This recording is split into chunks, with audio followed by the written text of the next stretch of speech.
الحمد لله وكفى والصلاة والسلام على عباده الذين اصطفى. أما بعد، قال الله تبارك وتعالى: رب اشرح لي صدري ويسر لي أمري واحلل عقدة من لساني يفقهوا قولي.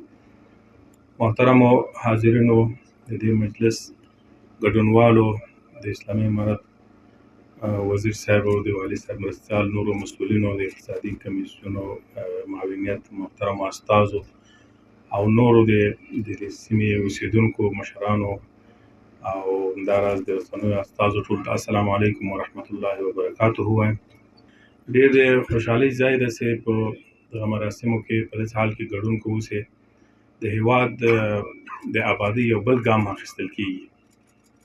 وروسته له دې چې افغانستان الحمدلله اسلامي نظام پکې حاکم سو او شریعت پلی سو او همداراز امنیت تامین سو، هغه دریم اولویت چې اسلامي امارت توجه ورته کړې او کوي او ورځ په ورځ موږ ګامونه اخیستل وینو، هغه د اقتصادي پرمختګ ګامونه دي. دا د ټول هیوادوالو دپاره د خوښۍ سبب ګرځي او دا د هیوادوالو دپاره د سهولت د ایجاد سبب ګرځي. داسې نن په کندهار کې دوه مهم ترمینلونه جوړیږي، د نساجي ترمینل او د باغپل. دواړه ډېر مهم ګامونه دي په ترانسپورتي برخه کې. زموږ هیوادوال تاسو ټولو ته معلومیږي، ټولو هیوادوالو سفرونه کړي دي، یو ولایت بل ولایت او یا د مځکې لارې نه. البته چې د ترانسپورت برخه کې موږ ډېر ستونزې درلودلې. هغه معیاري سهولتونه چې مسافرو ته پکار دي، خصوصا زنانهو ته، او یا د عبادت هغه مراسم، د خوراک او د څښاک مراسم، د دمې او د استراحت مراسم، هغه یو هم نسوی ترسره کېدلی، ځکه ستونزې به وې. د ګرمۍ او د یخنۍ هغه حالت نه و پکې سنجول سوی او هېواد مو لکه څنګه چې وزیر صاحب محترم اشاره وکړه، هېڅ یو زیربنایي پرمختګ په دې برخه کې نه درلود چې موږ اشاره ورته وسو کولی. داسې اوس د دې زمینه مساعده سوې ده الحمدلله اسلامي امارت ته چې ترمینلونه جوړوي په ترانسپورتي برخه کې، دغسې په هوایي برخه کې پرمختګ کوي، لکه وزیر صاحب چې دقیق اشارې ورته وکړې. دا زموږ د هېواد د آبادۍ هغه ګړندي ګامونه دي چې اسلامي امارت ورته متعهد ده او د خپل ماموریت برخه یې بولي. یو حدیث شریف کې راځي چې حضرت عمر رضی الله عنه وویل چې چیرې یو لارې ځای ته اشاره وکړه چې په فلاني ځای کې که په پله کې یو میږه په پله باندې سوری وي او دا میږه کې وغورځي او پښه یې ماته سي، وایي عمر رضی الله عنه ځان ښیي، وایي ما نه به الله پوښتنه وکړي د دې میږې د غورځي ولې پل سوری و او ولې دا میږه وغورځېده. د اسلامي امارت مسؤلین ځان د ملت سهولت او اسانتۍ راوستلو ته متعهد بولي او دا کار د عبادت په نیت کوي، دا کار د خلکو د خدمت په نیت کوي. خیر الناس من ينفع الناس، بهتره د خلکو هغه څوک دي چې خلکو ته ګټه رسېږي. امارت هم د یو مسؤل جهاد په توګه باندې غواړي خپلو خلکو ته نفع ورسېږي، سهولت ایجاد کړي، اسانۍ ایجاد کړي. په دې برخه کې الحمدلله ډېر پرمختګ شوی دی. داسې نن موږ دلته ترمینل لرو، تېر ورځ په کابل کې ترمینل افتتاح درلوده چې لوی مراسم یې درلودل. دغسې په نورو برخو کې چې د دې لپاره کار کېږي، بودیجه ورته تخصیص کېږي. د دې معنا دا ده چې انشاءالله موږ به په راتلونکي افغانستان کې د ترانسپورتي برخه کې ښه معیاري پرمختګ ولرو او زموږ راتلونکی ترانسپورت به په ستندرد باندې برابر ترانسپورت وي او د سهولتونو نه به برخمن ترانسپورت، هم به هیوادوال پکې په سهولت سفرونه کولی شي، هم به ترانسپورت وده کوي. د دې سره ترانسپورت کاروبار به وده کوي. ورسره ترانسپورت د دې ترمینل تر څنګ تنها یو د موټرو لپاره سهولت نه جوړیږي، دلته هوټلې جوړیږي، د فروشګاوې جوړیږي، نور د سهولت ځایونه جوړیږي. دا ټول خلکو ته کار ایجادوي، خلکو ته د روزي ګټلو فرصتونه مهیا کوي، ورسره سهولت او اساني راولي، استراحت راولي. دا ټول هغه څه دي چې د خلکو په نظام باندې حق جوړیږي. لکه موږ تاسې کوشش کوو په کورنۍ کې خپل اولادونو ته سهولت برابر کړو.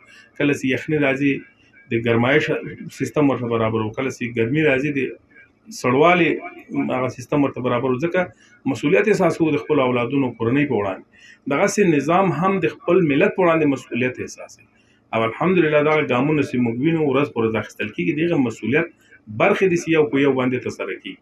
سره له دې چې افغانستان اقتصادي مشکلات لري، ستونزې لري. دا هېواد د جنګ راپاتې هېواد ده او وران شوی هېواد ده، هېڅ اقتصادي منبع نه و موجوده چې موږ له هغه نه کارنده استفاده وکړو، یو متزلزل حالت کې پاتې هېواد شو.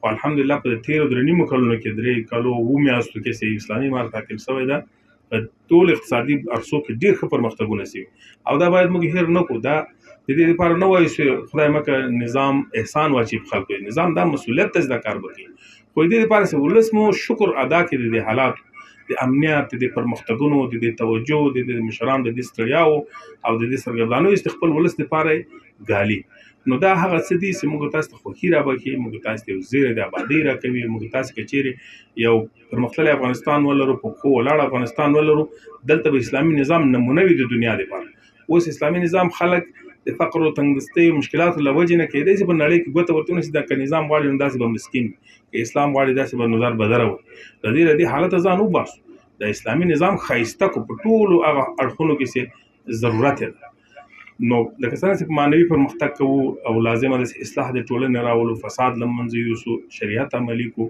حدود جاري کو او نور هغه معنوي اړخونه مراعات کو چې د اسلامي نظام دنده جوړیږي د دې ترڅنګ باید مادي پرمختګ هم ولرو چې خلک انتقاد ونه کړي په نظام باندې او بلکې د دنیا لپاره دا یو نمونه سي د دې هم د اسلام عملي شوی ده هم پرمختګ پکې موجود هم دین عملي ده هم دنیا پکې په استراحت او راحت کې نورونو دا ګامونه د پرمختګ ګامونه د ټول ولس د خوښۍ سبب ګرځي د ټول ولس د استراحت سبب ګرځي الله تعالی د لا هم مشرانو ته توفیق ورکړي زه په تیر کال کې ځینې یا د اسلامي امارت د راتګ وروسته ځینې هغه لوی پرمختګونه د هېواد په سطحه باندې شوي دلته مې نوټ کړي تاسو سره وړاندې کوم د یادونې لپاره چې ملت مو هم شکر ادا کړي دي هلک هم د دې سره حمایت وکړي هم دې ته توجه وکړي چې نظام د دوی په خدمت کې ده په واقعي بڼه ده لکه څنګه چې موږ تاسې آګاه یو په تیر کال کې د اسلامي امارت د تناب بودیجه سه د نظام چلولو لپاره تخصیص شوی و الحمدلله تر دا اوسه پورې په ښه ډول باندې ترسره شوی د بودیجې ټول تمویل د داخلي منابعو نه شوی داخلي منابع د هغه دي چې د خپل افغانانو په مټ باندې نظام چلیدلی د خپل داخلي عایداتو نه استفاده شوی د نظام د چلښت لپاره په یو میاشت کې د اسلامي امارت ټول 1,40,000 شاوخوا مامورین معاش اخلي دا معاش تقریبا 14 میلیارډ افغانۍ کې په هر میاشت دا هر میاشت رسیدلی دا وروستیو 2 میاشتو کې لږ معاشونه وځنډېدل د هغې علت دا نه و چې موږ پیسې نه درلودې علت یې ډېر لوی دا و چې هغه شرکتونه چې لوی کارونه یې کړي وو د کال له سره تر دا لوی حدود میاشتو پورې هغو ټولو په یو وار له بانک نه پیسې وغوښتېدلې ټولو 10 میاشتو نو طبعا د هغوی پیسې هغه د څو میاشتو ورکړل شوې بودیجه کې کمښت راکړ دا د کمښت هغه اصلي بودیجې نه و اصلي عایدات یې نسته معاشات پوره کېږي دا وروسته معاش به هم پوره شي نو د دې معنا دا ده چې الحمدلله امارت توانېدلی چې د ټول دولت د چلېدو لپاره له خپل ځانه ظرفیت ایجاد کړي په هیڅ بهرني اړخ باندې حکومتداري تکیه ونه لري په دې کې لوی لوی کارونه هم شته واړه کارونه هم شته پروژې هم شته معاشات هم شته د نظامي ځواکونو روزنه هم شته ډېر ګزاف مصرف غواړي دا ټول ځینې ورکړل شوي دي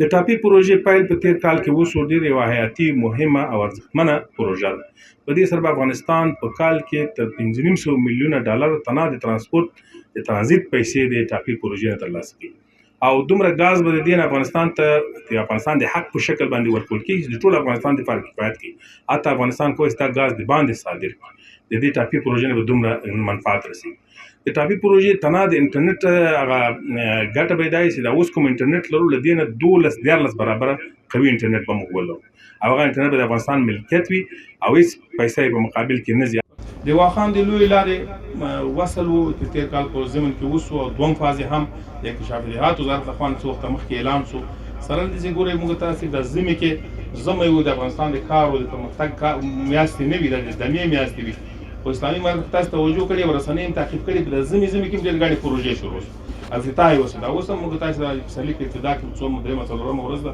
5مه ورځ د حمل ده موږ تاسې ابتدایي پروژې لرو او کار هم شروع کېږي دا معنی چې موږ قرار ناست دی د کال په ټول جریان کې د واخان لار وصل شو دوم فاز هم شروع کېږي چې هغه به اساسي سړک به اساسي رغول کېږي او د چین پورې او د چین سره د افغانستان مواصلاتي لار جوړېږي په دې سره د چین سره زموږ تجارت هم روانېږي بل دا د چین او د اروپا ترمنځ د ترانزیت یو ډېره مهمه لار خلاصېږي که دوی بیا دې لارې نه استفاده وکړي افغانستان په کلني ډول 6 میلیارډ ډالر پورې له دې لارې نه تنها د ترانزیت لحاظه ګټه کوي دا د افغانستان باندې ملک ته په یو وار د 6 میلیارډ ډالر که په لاس ورځي د یو کال افغانستان ته تغییر ورکولی شي ټول شکل یې بدلولی شي یعنې دومره عاید الحمدلله د قشتېپې ملي کانال سه کار په شروع د اوس په آخري برخو کې کار روان ده هغه د اندخوی ولسوالۍ د فاریاب ولایت امخوی ولسوالۍ هغه اخري برخه د کانال ده، هغه ځای کې اوس کار روان دی، یعنې تقریبا نږدې دا تکمیل سي او 1% او 80% کار پرې شوی او په د اوبو د ابتدا هغه ځای چې ورته جوړ هغه سیستم هم تر 80% پورې کار شوی ده. ان قریب دا پروژه ګټه ته برابرېږي او د افغانستان په زراعت کې به لوی تحول راوړي چې افغانستان به زراعتي لحاظه خودکفا کوي. دلته جزئیات ډېر دي، وخت کم زه نه غواړم ډېر تفصیل ته لاړ. د هرات ولایت د غوریانو د اوسپنې کان تقریبا 6 میلیارډ ډالرو د سرمایه‌ګذارۍ زمینه برابره شوه او 3000 کارګر ته د کار زمینه برابره شوه. دا د افغانستان په اقتصاد کې ډېر لوی تحول راوړي او ډېره لویه ګټه لري. دا د تېر کال په ضمن کې دا کار شوی. همداسې د سرپل ولایت د قشقري د نفتو د استخراج کچه اوس ډېره لوړه شوې ده. په ورځني شکل 1400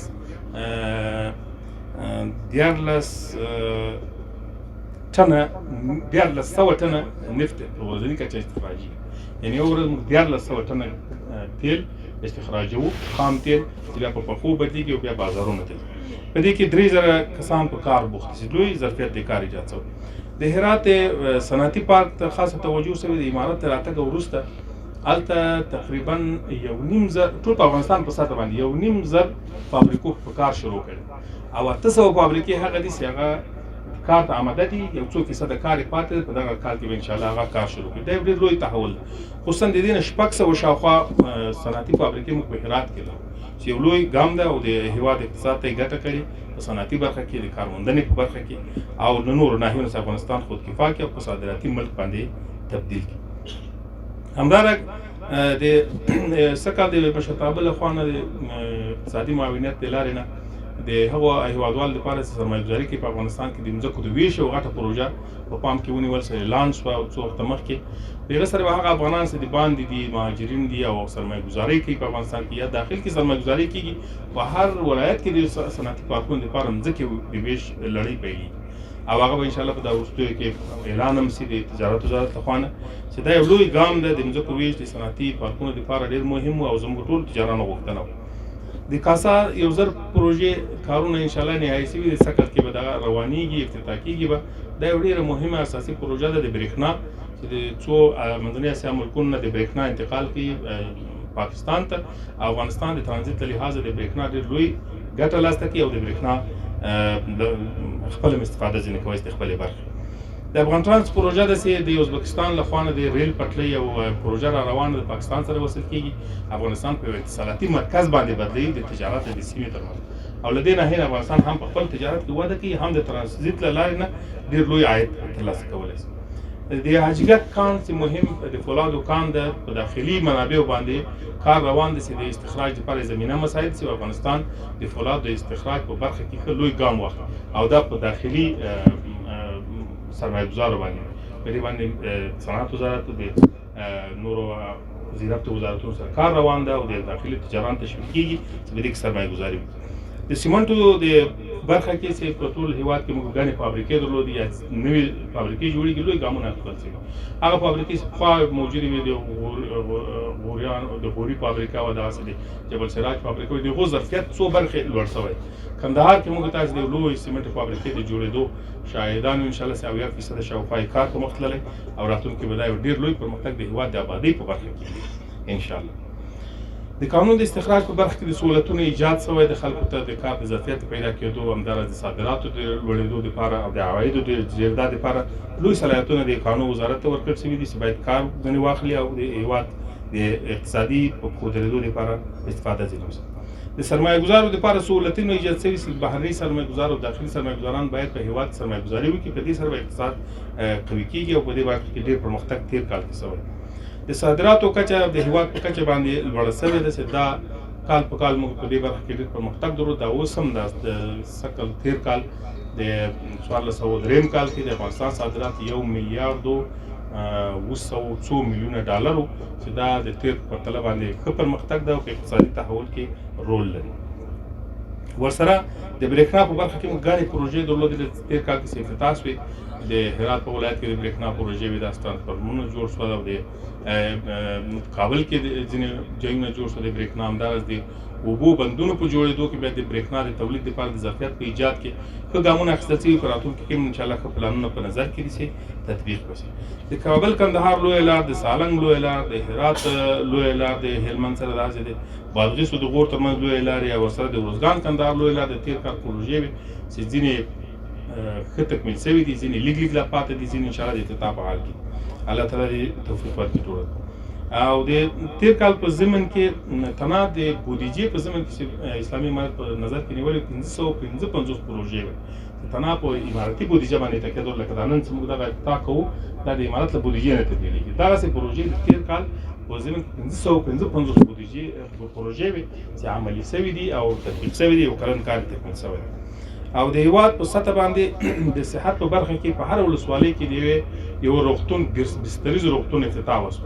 دا لوی ګام دی. ګورئ د افغانستان د صحت په تاریخ کې دومره لوی ګام نه دی اخیستل شوی چې هرې ولسوالۍ ته یو روغتون جوړ شي او په دومره ظرفیت باندې چې 30 تنه مریضان هلته کې بستر کېدلی شي او نور هم امکانات پکې وي. دا یو لوی پرمختګ دی. که الله تعالی جل جلاله وکړي چې زموږ صحت سکتور دغه پروژه تکمیل کړي، افغانستان به د صحت په برخه کې لوی ګام واخلي. بیا به نورو هېوادو تګ ته زموږ مریضان محتاج نه وي. په وړو وړو مریضۍ به څوک ژوند له لاسه نه ورکوي. خلک به لږ اوږده سفرونه مریضانو باندې نه کوي. په هر ولسوالۍ کې به د علاج زمینه مساعدېږي چې دا یو لوی ګام دی. د مهاجرینو د یو ځایي راتګ لپاره هغه مدیریت چې د اسلامي امارت لخوا د یو کمیسیون په ضمن کې موجود شو او د مهاجرینو د راتګ هغه حجم یې کنټرول کړ. دا یو لوی پرمختګ و. په دې باندې لوی مصرف وشو او الحمدلله اول وار چې مهاجر به د هېواد د دروازې راننوت په موټر کې له کډې سره کېنول کېده. د هېواد کومې برخې ته چې غوښتل لاړ شي په موټر کې رسول کېده. دا یو لوی تحول. او ورسره د زلزلو آفاتو په وړاندې باندې مبارزې او د مخنیوي او په وړاندې د مصارفو په برخه کې اسلامي امارت په تېر کالونو کې دا تېر کال او ولم کال لوی ګامونه واخیستل. د هرات زلزله به تاسو یاد وي، هلته 3014 شاوخوا کورونه له منځه لاړل، خو بېرته ټول د امارت په بودیجه باندې ورته جوړ.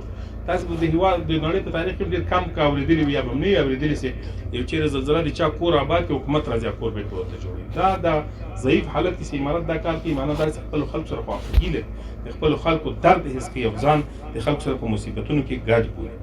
د معتادینو معالجه ورسره د هغو کنټرول او د هغو په حرفوي زده کړو باندې بوختېدل دا یو لوی ګام. موږ ګڼ معتادین درلودل.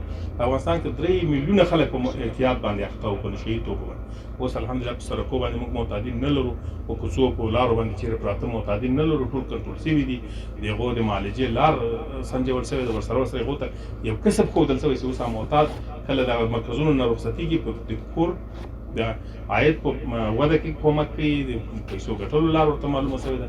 کسب و کار زده کړی ده. نه اعتیاد نه خو یو وارې لرې شو، خو یو مسلکي کس بدل شو. دا د ټولنې د پرمختګ لپاره مهم ګام. د هېواد په لویو ښارونو کې او په ټولو ولسوالیو کې بیا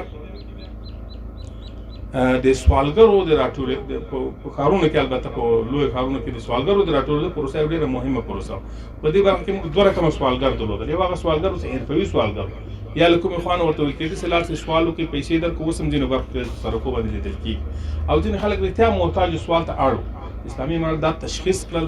هغسې زرګونه زره داسې کسان دي چې هغه رښتیا محتاج وي، هغو ته ماهانه یو اعانت مقرر شو. هغو لپاره د ژوند تېرولو یو لاره جوړه شوه چې دا لوی پرمختګ ده. او په هېواد کې هېڅ هېواد کې هم تاسې نه لیدلي سوالګرو لپاره به نظام په دومره لوړه کچه آمادګي نیسي. په ټول هېواد کې 6,53,200 شاوخوا موږ یتیمان، کونډې او معلولین لرو.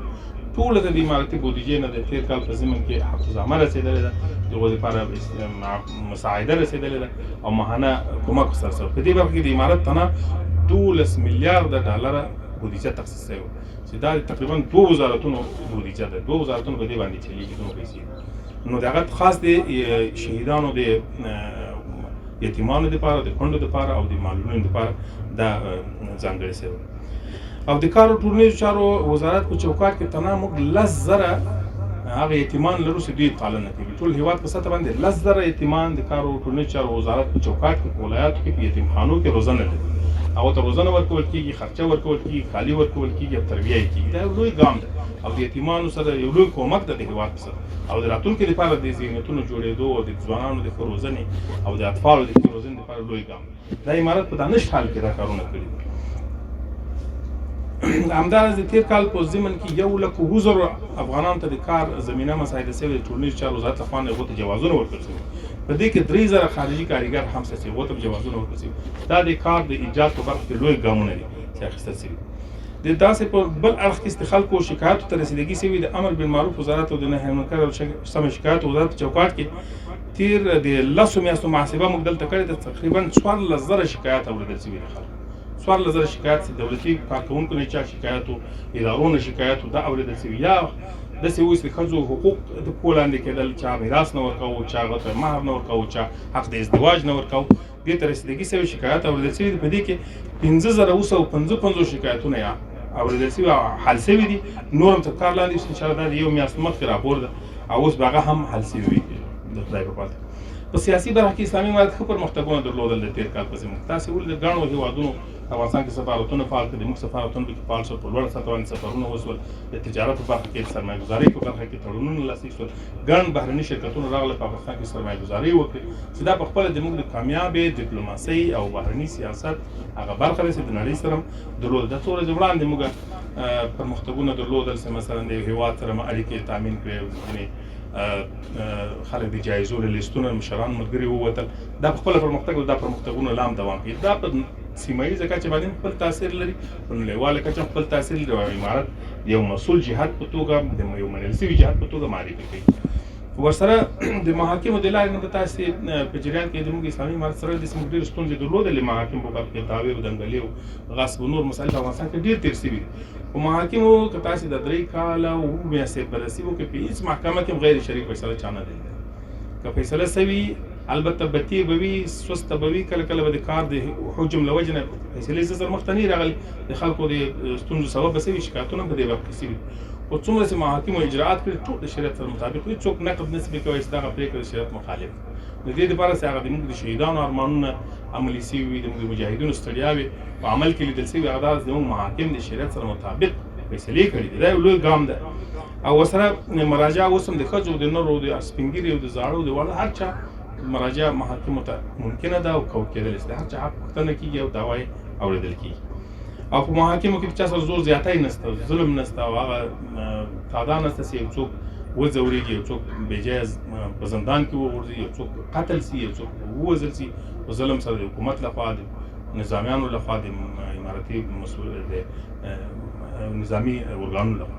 دا ظلم زور حتی ویل باندې په زندانو کې چې او لیدل کېږي چې چا څوک ویلې ټکولې دي په کوم برخه د تحقیقاتو کې، په کوم برخه کې که شکایت وکړي شکایت یې اورېدل کېږي، او که څوک په دې باندې مشرتابه خبر کړي دا یو سرغړونه ده، په خپله به اداره مجازات کېږي. دا په خپله د عدالت د تامین په برخه کې لوی ګامونه دي اخیستل شوي. په زندانونو کې موږ چې څومره بندیان لرو، د ټولو بندیانو روزانه روانه ده. هلته دیني تعلیم ورته باندې کېږي او حرفت هم ورته ښودل کېږي، کسب و کار هم ورته ښودل کېږي، د خیاطۍ، نجارۍ، مختلف نور کسبونه په زندانونو کې ده. اوس کار روان ده، وسایل به ورته ایجاد شوي دي، ښوونکي ورته ایجاد شوي دي، هم د دیني زده کړې به باندې کېږي چې دوی بیا مجرم زندان ته ننوځي، بېرته مجرم راونوځي. دغه داسې روزنه شوي چې هم اخلاق جوړ شوي وي، هم په قرآن او په حدیث باندې پوه وي، هم په فقه او په عقایدو کې بلدیت ولري، او بل دا ده چې ټولنې ته یو صالح انسان نه جوړ شي، او بل د ټولنې په اوږو بار انسان هم نه وي، یو کسب و کار هم ولري چې ځان ته خپله روزي پیدا کړي او د جرم و جنایت نور منصرف شي. دې برخه کې ټولو زندانونو کې پلان ښه روان ده، او الله تعالی دې وکړي چې موږ تاسې ټولنه اصلاح شي او د مشکلاتو نه وژغورل شي. د ټولو نه وروستی دا خبره چې په امنیتي برخه کې موږ څومره لوی پرمختګونه لرو. تاسې شاهدان یې چې د امنیت څخه ساتل کېږي 4 ساعته، دا داسې نه ده چې یو ساتل کېږي بیا چې قرار ته ویده کېږو، خوب کوو، امنیت په خپله ولاړ 4 ساعته مراقبت غواړي د امنیتي ځواکونو. زموږ پولیسو په تېر کال کې په ټولو ښارونو، لویو لارو، په ټولو کې خلکو امنیت ساتلی دی. که جنایاتو جرمونه شوي، مجرم نیول شوی او ارګانونو ته سپارل شوی، او د خلکو سره ښه وضعیت شوی د امنیتي ځواکونو په عموم کې. البته چیرې به کېدای شي بې احتیاطي هم شوي وي چې د هغو مخنیوی هم شوی، که شکایت شوی وي اورېدل شوی، ولې په عموم کې زموږ امنیتي ځواکونه ډېر ښه برخورد لري له خلکو سره، د لطف او مهربانۍ برخورد لري. په دې په نتیجه کې امنیت هم ښه تامین کوي، خصوصا هغه مزدحم ښارونه چې لوی ښارونه دي، د خلکو پکې ګڼه ګوڼه ده، طبعا جرم هم زیات وي، جنایت هم زیات وي، خو د هغو کچه ټیټه وه په تېر کال کې. د دې معنا دا ده چې امنیتي ځواکونه ویښ وو، د قانون په تطبیق کې د خلکو د ترمنځ د امنیت او د سوکالۍ په حفظ کې. ورسره ټول بهرني تهدیدات تر ډېره حده پورې دفع شوي دي. فتنهګرو د تېر کال په ضمن کې ډېر ګڼ پلانونه د دې درلوده چې امنیت خراب تشویش خلکو ته ایجاد کړي. د ټولو مخکې له وخته نه مخنیوي شوی زموږ د استخباراتي ځواکونو په مټ باندې مخکې له معلومات حاصل شوي دي او مخنیوي شوی دا یو لوی پرمختګ غټ غټ مجرمین نیول شوي دي غټ غټ هغه فتنهګر چې غوښتل زموږ امنیت خراب کړي دلته د خلکو د لاس آله سي د افغانستان هغه حیثیت او امنیتي وضعیت ته صدمه ورسوي هغه ونیول شوي دي مجازات شوي دي او لا هم زموږ ځواکونه په دې وخت کې ډېر بیدار دي او د ملي دفاع وزارت د چوکاټ کې ځواکونه د روزنې په حق ته اوس پورې معلوماتو له مخې 1.5 لک شاوخوا زموږ ځواکونه په ښه معیاري شکل باندې روزل شوي دي او هغه د هېواد دفاع ته آماده دي د هېواد د سرحداتو حفاظت څخه دا ټول هغه انرژي غواړي قوت غواړي توجه غواړي چې یو نظامي مسؤلیت لري او دا کارونه امارت کړي دي نو راځي چې د خپل امارت لپاره لا هم دعا وکړو پرمختګ لا هم هیله ورته وکړو همکاري ورسره وکړو د امارت سره ودرېږو انشاءالله چې دا نظام لکه یو مشفق مور او پلار خلکو باندې شفقت لري خلکو ته توجه کوي دغه ګامونه چې موږ په دغه دښته کې داسې ترمینل جوړو دغسې نورو برخو کې پرمختګ کوو د دې ښکاره ثبوتونه دي الله تعالی د الله هم په دغو خدمتونو کې برکت واچوي د مشرانو په اخلاص او منډو تړلو کې دې الله برکت واچوي الله دې ځینې قبول کړي او ملت ته مو الله د شکر او د حمایت او د نظام سره د درېدو توفیق ورکړي واخر دعوانا الحمدلله